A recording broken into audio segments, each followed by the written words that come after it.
어느 포도원 이야기를 하려고 합니다.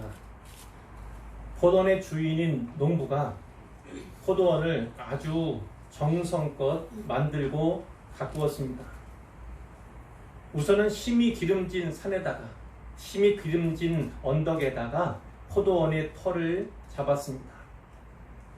땅을 파서 돌을 제했습니다. 산 언덕에 있는 거니까, 그런 땅이니까 돌을 제하는데 많은 수고를 했겠지요. 또 하루아침에 되는 일이 아니었을 겁니다. 그 땅에다 극상품 포도나무를 심었습니다.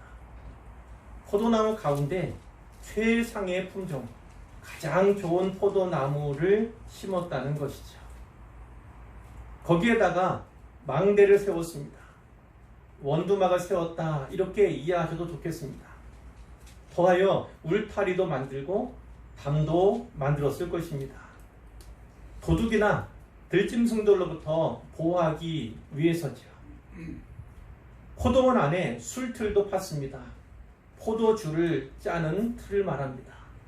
자, 술틀을 만들었다는 건 농부가 열매를 기대했다는 것이겠죠.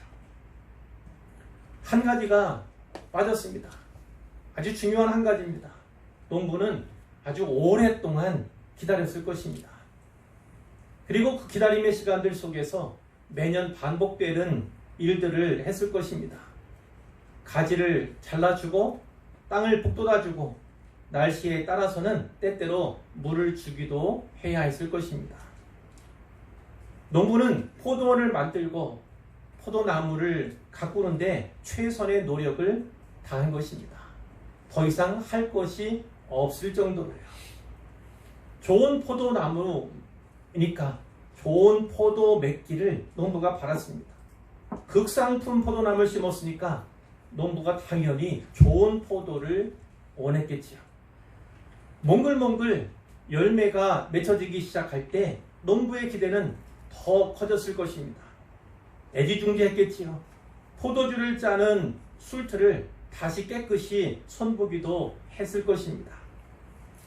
그러나 그 결과는 매우 실망적이었어요. 좋은 포도를 기대했는데 그의 포도나무들은 들포도를 생산했습니다.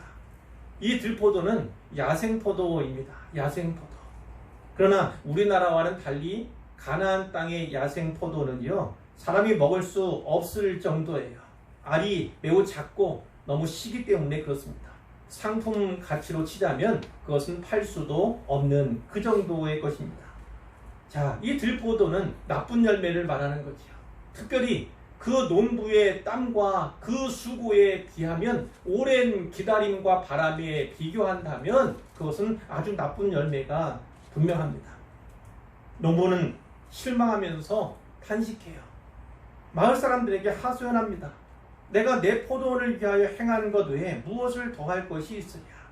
내가 무언가 할 수 있는 것이 더 있었다면 나는 그것을 했을 것이다. 내 생각에는 내가 더 이상 할 것이 없을 만큼 모든 것을 다 했다. 결과는 어떻습니까? 내가 좋은 포도 맺기를 기다렸거늘 들포도를 맺으면 어찌 됨인고. 이렇게 하나님, 이 농부는 말할 수밖에 없는 거죠. 사실 이것은 비유의 말씀입니다. 선지자 이사야가 하나님과 이스라엘의 관계에 대해서, 하나님의 심정, 그리고 하나님의 뜻을 전하기 위해서 전한 비유의 이야기라는 것이죠. 그것이 본문 1절에 나와 있습니다. 나는 이사야예요. 이사야 선지자가 내가 사랑하는 자는 여호와 하나님을 가리킵니다. 선지자 이사야가 내가 사랑하는 하나님 여호와를 위하여서 노래한다. 내가 사랑하는 자 여호와의 포도원을 노래하겠다 하면서 부른 노래가 바로 우리가 지금 살폈던 내용이라는 거죠. 자, 본문 속 들어가 보면 5장 7절에 보세요. 거기에 이 비유에 대한 해석이 분명히 나와 있습니다. 모든 만군의 여호와의 포도원은 이스라엘 족속이다. 그러니까 이 포도원은 이스라엘 족속을 가리키는 것이고, 그가 기뻐하시는 나무, 거기에 심긴 포도나무는 유다 사람이라는 것입니다. 이스라엘 솔로몬 이후에 남과 북으로 나뉘었잖아요. 분열됐습니다. 그런데 북이스라엘보다는 그나마 남쪽 유다가 그 왕 가운데에서도 조금은 선한 왕들이 더 나왔지요. 하나님의 모든 기대가 북이스라엘에서 이제 남유다에게로 모아진 그런 상태인 거예요. 이 유다 사람을 너무나 기뻐하시는 그 하나님을 말씀하는 것이고, 당연히 여기에 나오는 포도원 주인 농부는 하나님 자신이다, 이렇게 우리가 알 수가 있는 거죠. 이제 그것을 가지고 이 본문을 이해하면 되겠습니다. 내가 사랑하는 자에게 포도원이 있으며, 여호와의 포도원에 대해서 말씀을 하는 거죠. 자, 농부가 어떤 수고했습니까? 하나님께서 어떠한 수고를 했습니까? 심히 기름진 산에다가 포도원을 일구었다는 거지요. 자, 아시잖아요. 이스라엘 역사. 그들은 애굽에서 포로된 신분이었습니다.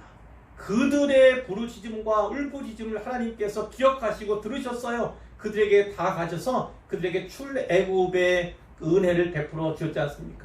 모든 광야의 시절들, 그것은 40년이 넘는 시간이었습니다. 그 시절 가운데 함께 하셨어요. 그 가운데 시내산에서도 율법을 주셨고 하나님 말씀을 베푸셨으며 또 이 백성들과 언약을 맺었지 않습니까?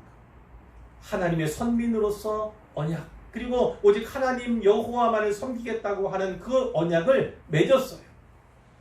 그리고 이제 가나안 땅에 정착을 하도록 하나님께서 이끄셨지 않습니까?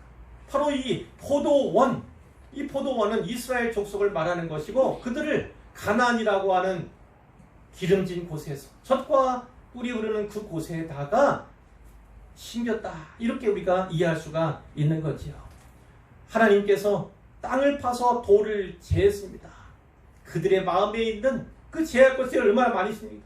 돌과도 같은 그런 굳은 마음들을 일일이 다 제하셨다는 거예요.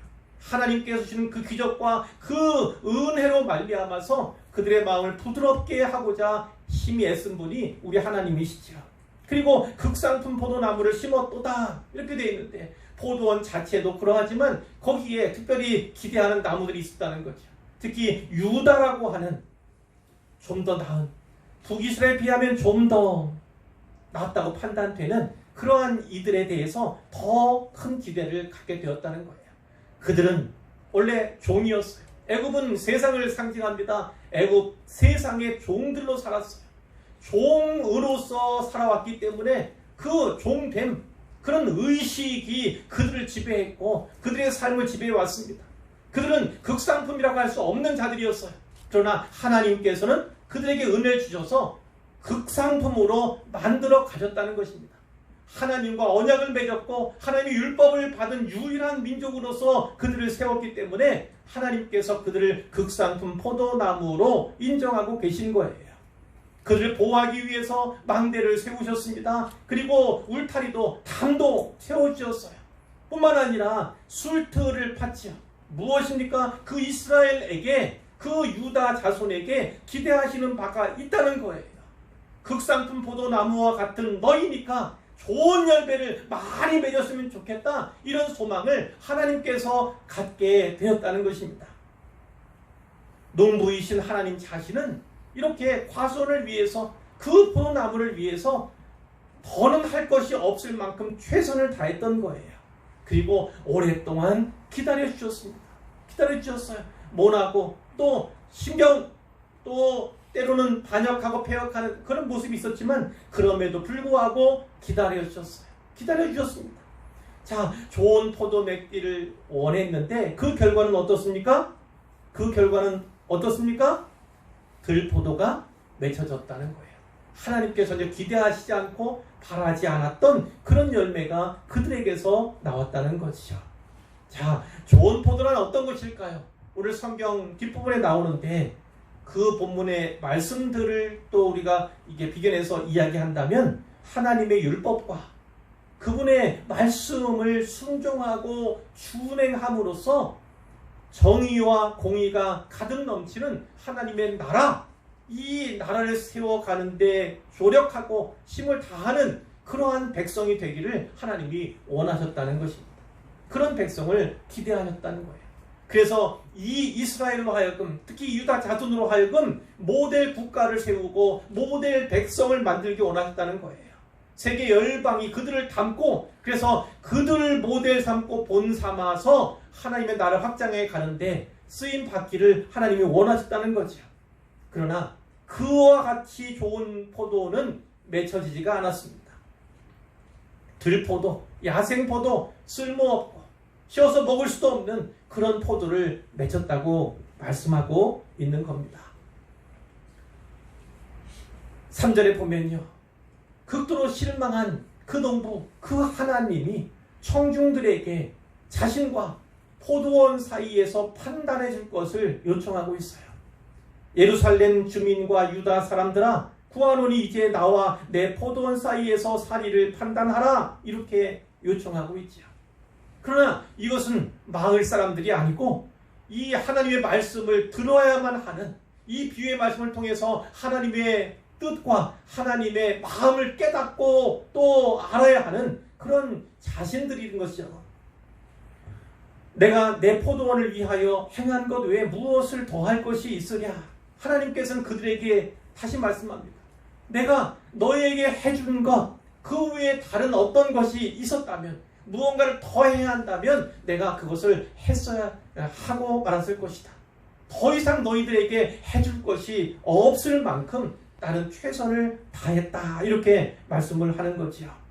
자, 사리를 판단하라. 무엇을 더할 것이 있으랴? 이렇게 질문하셨을 때 그들이 어떻게 대답해야겠습니까? 아무것도 없습니다. 듣는 사람들은 아무것도 없다고, 더 이상 해주실 것이 없었다고 이렇게 말할 수밖에 없었다는 것이죠. 내가 좋은 포도 맺기를 기다렸거늘 들포도를 맺으면 어찌 됨인고.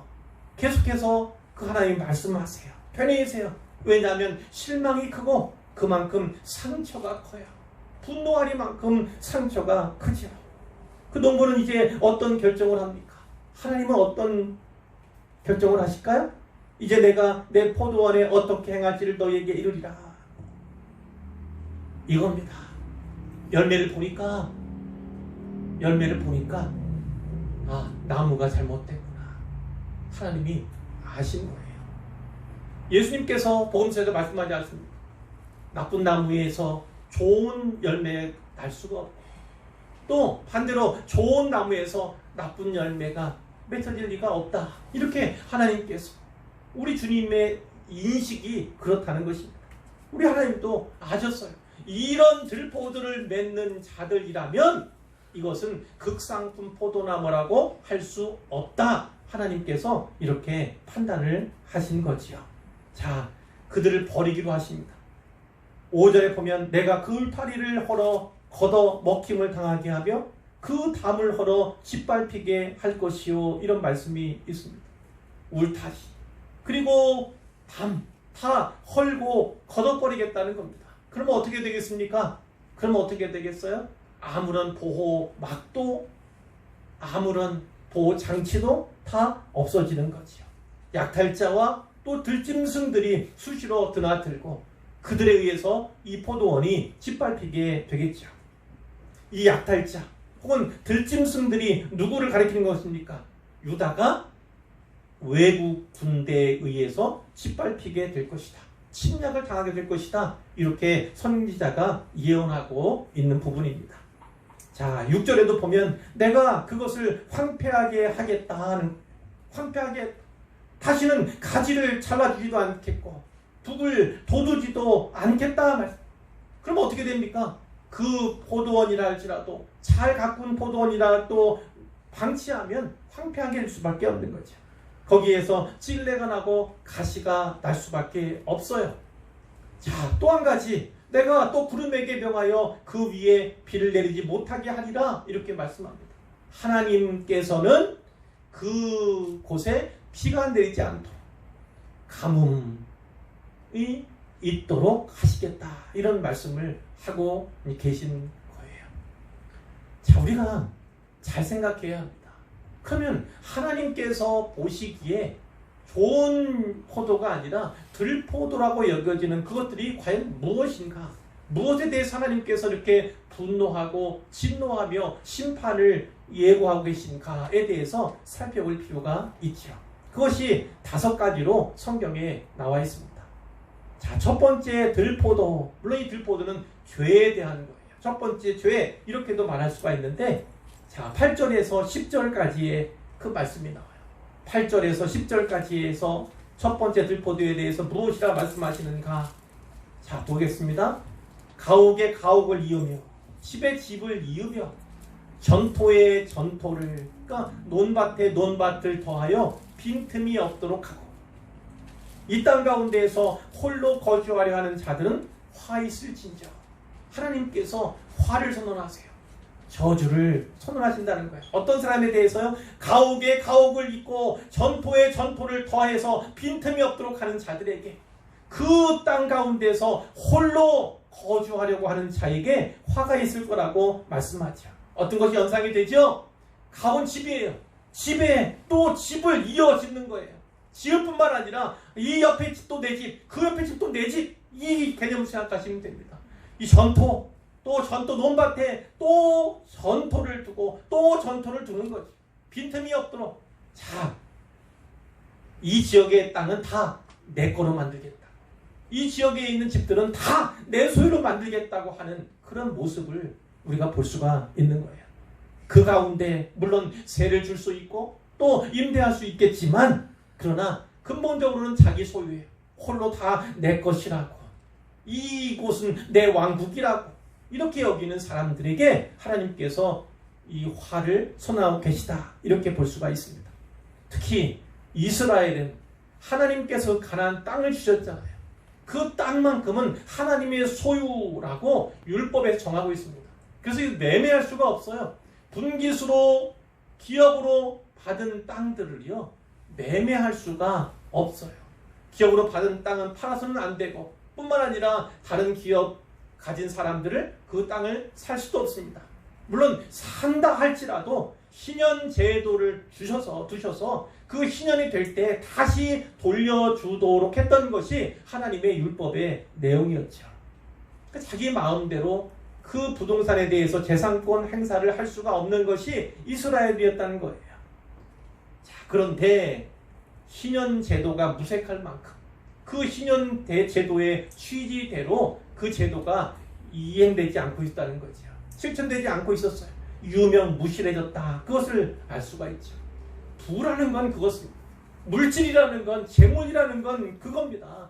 아무리 쌓아도 만족함을 줄 수 없는 게 물질임을, 재산임을, 재물임을 기억하시기를 바라요.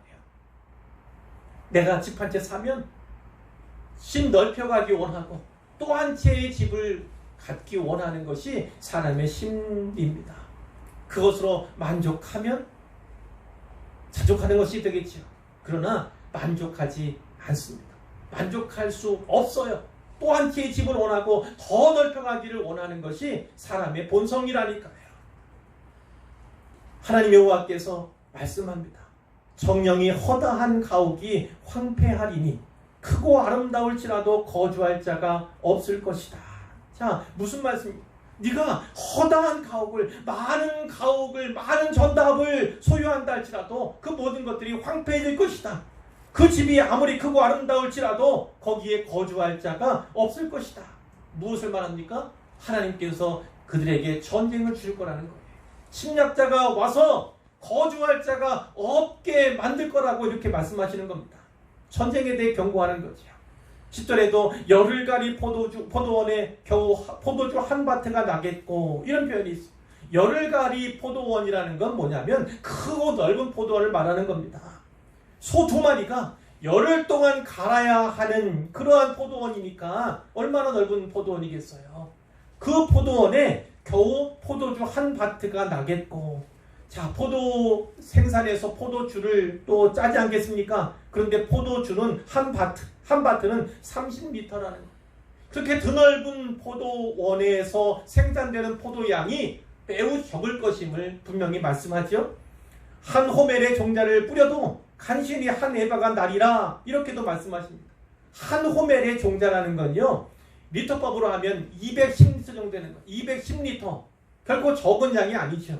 자, 그 정도의 씨앗, 그 정도의 종자를 뿌릴 수 있는 땅이니까 또 아주 넓은 광대한 그런 땅임을 우리가 알 수가 있는데, 그 땅에서 간신히 한 에바가 나리라. 한 에바는 27리터입니다. 그러니까 종자 씨앗만큼도 목건이 있다는 거예요. 그뿐만 아니라 그것의 한 8분의 1, 9분의 1 이 정도만 수확할 수 있을 거라고 말하는 거지. 결국은 어마무시한 그런 흉년이 있을 것이다. 하나님께서 그 흉년에 대해서 경고하시는 것입니다. 이 땅이라고 하는 것이 사실은 그렇습니다. 투기는 금지되어 있지만, 그러나 합법적으로 취득하거나 부동산을 매매하거나 할 수 있는 부분들이 있잖아요. 그러나 법적으로는 합법적이라고 할지라도 혹여나 이것이 도덕적으로는 문제가 되지 않는가, 이것을 우리가 살펴볼 필요가 있어요. 법은 우리가 만든 거예요. 사람이 만든 것입니다. 물론 법조인 중심으로 해서 만들었겠지만, 법을 그렇게 제정했겠지만, 그러나 이 법이, 이 사회법이 정하는 것과 하나님께서 우리에게 주신 도덕법이 정하는 것은 또 차이가 있다는 거죠. 우리는 도덕적으로도 좀 더 합당하게, 합법만 아니라 도덕적으로 합당하게 이렇게 생각할 필요가 분명히 있다는 것입니다. 자, 두 번째는요. 두 번째 들포도는 11절 12절에 나옵니다. 11절 12절에 아침에 일찍 일어나 독주를 마시며 밤이 깊도록 포도주에 취하는 자들은 화 있을진저. 이렇게 아침에 일찍부터 밤이 깊도록 술에 취해 있는 사람들은 화 있을진저. 술 취한 것도 잘못이지만 특별히 이 문맥은요, 부자의 문맥이에요. 그렇게 아침부터 먹어대고 저녁 늦게까지 먹어대도 견딜 수 있는 만큼, 그만큼 재산이 있는 사람들이 바로 그 대상입니다.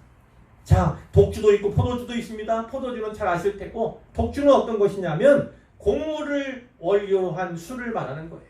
그러니까 말하자면 일종의 맥주 종류다, 이렇게 이해하시면 되겠는데, 그 독주도 포도주도 밤낮 먹어대는 거죠. 12절에 보면 연회를 열어요. 수금과 비파와 소고와 필이, 오늘날로 말하면 밴드부 동원하는 거예요. 밴드 동원해서 연회를 즐기는 그런 사람들.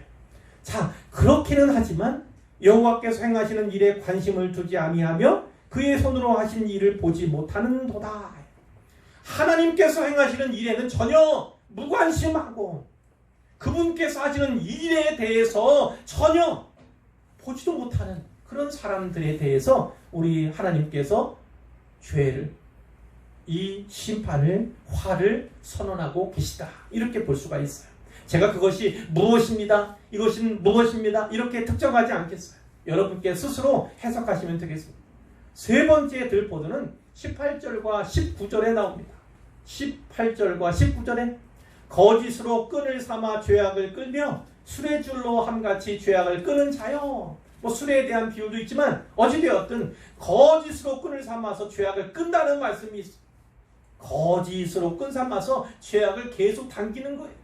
계속 죄악에 빠져 사는 것을 말하는 거겠지요. 그런 자에게 화가 있을 것이다. 우리 하나님께서 이렇게 화를 선언하십니다. 자, 그들이 이르기를, 그렇게 죄악을 끄는 사람들이 이르기를 뭐라고 합니까? 그는 여호와 하나님을 가리켜요. 하나님이 자기의 일을 속속히 이루어 우리에게 보게 하라는, 이스라엘의 거룩한 이 하나님 여호와가 여호와의 계획을 속히 이루어서 우리가 알게 할 것이다.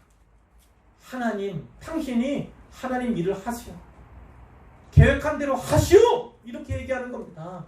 살아계신 하나님을 의식하지 않을 뿐만 아니라 전혀 두려워하지 않는 거죠. 오히려 하나님을 조롱하는 모습이에요. 그런 사람들에게 화 있을 거라고 하나님께서 화를 선언하신 겁니다.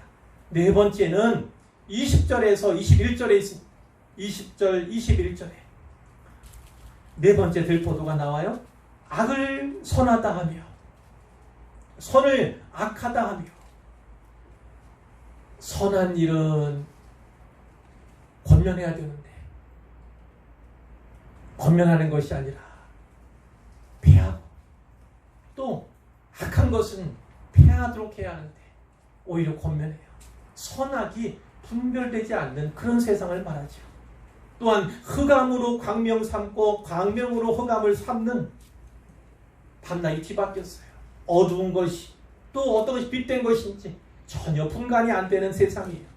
쓴 것으로 단 것을 삼으며 단 것으로 쓴 것을 삼는, 쓰면 쓰다 이야기해야 되고 달면 달다 이야기했는데 쓴 것을 가지고 달다 하고 단 것을 가지고 쓰다 하는, 말이 안 되는 거잖아요.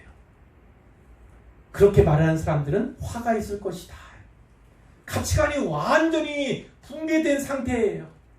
어떤 것이 옳을까 어떤 것이 그른가가 분별이 안 돼요. 그런 세상이 되어버린 겁니다. 21절에 스스로 지혜롭다 하며 스스로 명철하다는 자들은 화 있을진저, 이렇게도 얘기합니다. 자, 이렇게 말하는 사람들, 특별히 분별력이 있는 지혜가 있는 사람들이 오히려 세상에 도움을 줘야 하는데 그것이 아니라 그들이 오히려 화근이 되는 겁니다. 그들이 그 그릇된 일들을 먼저 하는 거예요.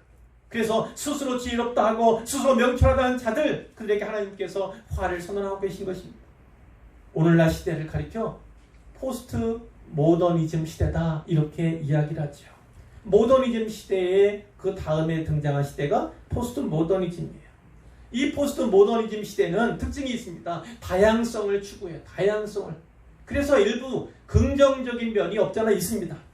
그런데 다양성을 추구하는 것은 어느 만큼 수용이 가능한데, 이 포스트 모더니즘의 특징 가운데 하나는 절대적인 거는요 다 인정을 안 하는 거예요. 특별히 기독교의 이 성경은 진리잖아요. 하나님 말씀을 우리는 받지 않습니까? 믿지 않습니까? 그런 진리에 대해서 부정하는 것이 포스트 모더니즘 시대의 특징이라는 것입니다. 그러니까 이 시대를 우리가 살아가면서 세상 사람들이 왜 기독교에 대해서, 교회에 대해서, 하나님에 대해서, 성경에 대해서 이렇게 나쁜 얘기들을 하는지 아십니까? 바로 이 시대가 그런 시대이기 때문에 다양성은 추구하되, 그래서 진리만, 이 기독교의 성경만 진리냐, 하나님만 진리냐, 이렇게 얘기하죠. 뭐로 가도 산은 꼭대기만 가면 되지 어느 곳으로 가도 다 그곳에 이룰 수 있는 것이 아니냐. 구원의 길은, 구원의 방편은 어느 곳에도 가능하다. 어느 종교로도 어느 믿음으로도 가능하다. 이렇게 여기는 거잖아요. 그러나 성경은 그렇게 말씀하지 않습니다. 예수님 아니면 구원에 이를 수 없고 천국 갈 수 없는 것이 영적인 실상임을 우리가 꼭 믿어야 할 것입니다. 또한 지혜롭다, 명철하다, 이런 것을 통해서 이 지식에 대해서, 지혜에 대해서 생각을 해볼 수가 있어요. 하나님을 경외하지 않고 하나님을 인정하지도 알지도 못하는 사람에게 그 학문이 무슨 소용이 있겠습니까? 그 학문, 이름이 나고 명예가 높아질 수는 있어요. 그래서 더 좋은 자리를 얻을 수는 있어요. 그러나 그것은 천국까지 이어지지 않아요. 천국 가는 길에, 하나님 나라를 위한 길에 그것은 소용이 없습니다. 중요한 건 하나님 여호와를 아는 지식을 먼저 갖는 것이고 하나님을 경외하는 거예요. 먼저 거기에 쌓여진 지식, 물론 이럴 수 있습니다. 세상 지식이 많아. 그런데 나중에 예수를 믿어서 진짜 믿음의 사람, 하나님의 사람이 돼요. 그러면 하나님께서는 그 세상 지식도 잘 쓰실 수 있죠. 사용하실 수 있어요.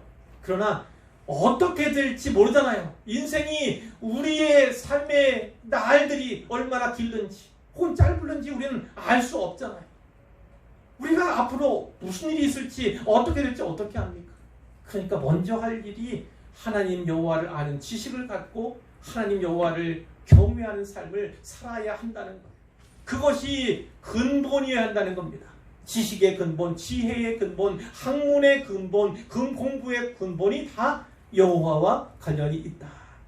그렇지 않으면 다 망한다는 것이 성경의 또 말씀이죠. 이제 마지막 다섯 번째를 살펴볼 텐데, 다섯 번째 들포도, 다섯 번째 죄악은 22절에 있습니다. 포도주를 마시기에 용감하며 독주를 잘 빚는 자들은 화 있을진저. 자, 포도주를 마시기에 용감하다. 좀 어색하지요?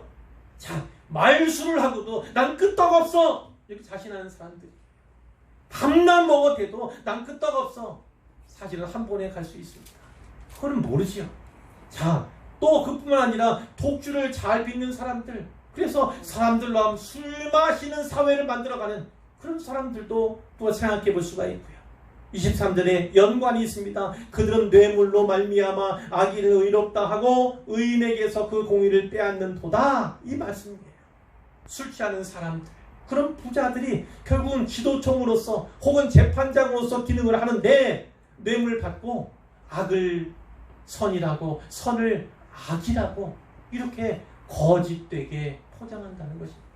그러면 의로운 사람은 그 악으로 말미암아서 죄를 얻게 되는 것이고 벌을 받게 되는 것이고, 반대로 악인은 악한 일을 했음에도 불구하고 처벌받는 것이 아니라 오히려 의인으로 포장되는 그런 모습들이 이 상황 가운데, 시대상 가운데 있었다는 거예요. 이제 5장 24절을 보면 되는데, 이로 말미암아 불꽃이 그루터기에 삼킴같이 마른 풀이 불 속에 떨어짐 같이 그들의 뿌리가 썩겠고 꽃이 티끌처럼 날리리리. 이런 말씀이죠. 결국 그 심판이, 그 재난이 엄청날 것이다, 심히 두려울 것이다를 말씀하는 거예요. 그 맨 마지막 말씀이 중요합니다. 그들이 만군의 여호와의 율법을 버리며 이스라엘의 거룩하신 이의 말씀을 멸시하였습니다. 그들이 심판받을 수밖에 없는 이유, 심판받을 만큼 하나님께서 그들을 버리시고 재앙을 그들을 두실 만큼 그들의 삶과 사회상이 썩었다는 거죠. 부패하고 폐역했다는 것입니다. 정의와 공의를 바라셨는데 그렇지 못했다는 것이죠. 왜 그렇죠? 하나님 여호와의 율법을 그들이 버렸기 때문입니다. 하나님의 말씀을 그들이 멸시하였기 때문이라고 분명하게 말씀을 하시는 것입니다. 사랑하는 성도 여러분, 우리가 코로나19 다시 이 수도권에 재확산되는 그런 과정 가운데서 이사야서의 말씀을 또 살피고 있고, 세 번째 계속해서 이사야의 말씀을 살피고 있는데, 이 말씀을 또 준비하면서 그래서 또 읽으면서 묵상하는 가운데 오늘 우리의 시대상과 다르지 않다, 오늘 우리 사회의 문제와 크게 차이가 없다, 이런 생각들을 계속해서 하게 됩니다. 잘나고 정의, 공의롭게 살아가는 자같이 보이나 하나님 말씀에 비춰보면 공의도 없고 정의도 없고 하나님 말씀을 버리고 하나님을 버린 듯 살아가는 사람들이 세상 가운데는 너무나 많음을 우리가 보게 되고, 그 가운데서는 그리스도인이라고 자기 자신의 종교 안에 기독교라고 적는 그 사람들조차도 그렇게 살아가고 있는 그런 현실이 개탄스럽게 여겨지기도 합니다. 사랑하는 성도 여러분, 이 말씀을 오늘 우리의 삶에 어떻게 적용할 수 있을까요? 역시 농부는 우리에게도 하나님이십니다. 이 포도원은 교회라고, 또 좀 더 넓은 의미로는 하나님 나라라고도 볼 수가 있어요. 그리고 이 포도나무는 성도 한 사람 한 사람을 의미하기도 하고 작은 개교회들을 의미한다, 이렇게도 볼 수가 있습니다. 그런데 중요한 건 이 포도원도 이 포도나무도 보통 포도나무가 아니라는 것입니다. 우리가 신자요, 성도요, 그리스도인으로서 불리지만 우리의 신분이요, 우리의 정체성이 보통이 아니라는 거예요. 우리는 하나님께서 보시기에 극상품 포도나무인 줄 믿으시길 바라요. 그분께서 우리를 빚으셨어요. 하나님의 사람으로, 그분의 자녀로 만들어 주셨어요. 어떤 일을 하셨습니까? 그분의 아들을 이 땅에 보내셔서 성육신뿐만 아니라 십자가에서 죽이셨어요. 피 흘려서 죽게 하셨습니다. 그렇게 피 흘리신 그 피값으로 사신 한 사람 한 사람이 바로 우리라는 거죠. 그러니까 값으로는 결코 매길 수 없는 존귀한 존재, 값비싼 존재가 우리 한 사람 한 사람이고 우리가 모여있는 이 교회라는 것입니다.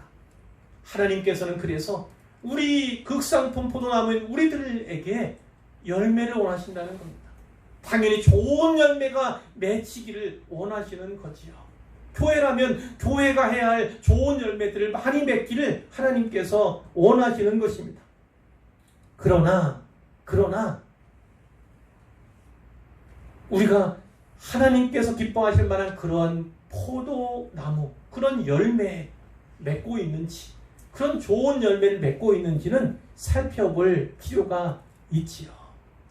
좋은 열매를 맺어야지만 하나님을 기쁘시게 할 수 있고 그분께 영광을 돌릴 수 있는 사명을 다하는 것인데, 그래서 좋은 포도나무 보니까 좋은 포도 열매를 맺는 것은 당연한 것인데, 과연 우리는 좋은 열매를 맺고 있는가, 그것을 살펴야 할 줄로 믿습니다.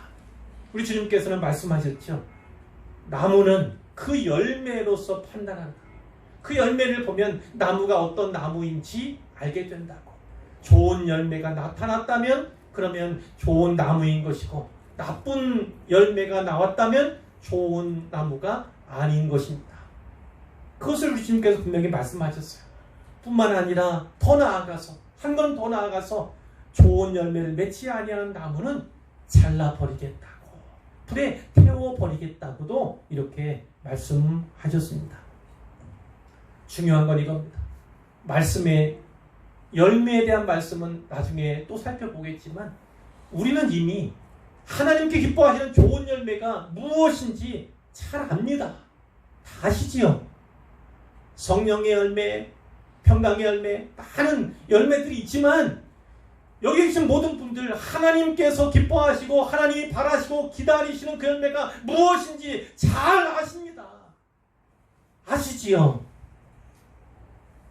모르세요? 그러면 설교가 길어질 겁니다. 뒤에 준비한 뭐를 다 말씀을 드려야 하니까. 근데 말씀을 드리지 않겠어요. 왜냐하면 모든 분들이 그 하나님 원하시는 기뻐하시는 열매가 무엇인지를 다 알고 계시다고 제가 믿기 때문이에요. 그런데 그 괴리감이 문제인 거예요. 갭이 문제예요. 극상품 포도나무임은 분명한데 왜 열매가 다를까요? 열매가 좋지 않다면 극상품 포도나무가 아닌 건데, 극상품 포도나무가 아님을 부인할 수는 없잖아요. 그렇다면 돌아봐야 합니다. 우리가 하나님의 말씀 안에 거하는지, 그분의 말씀을 준행하며 말씀대로 살고자 하는지, 순종하며 살아가는지를 살펴봐야 합니다.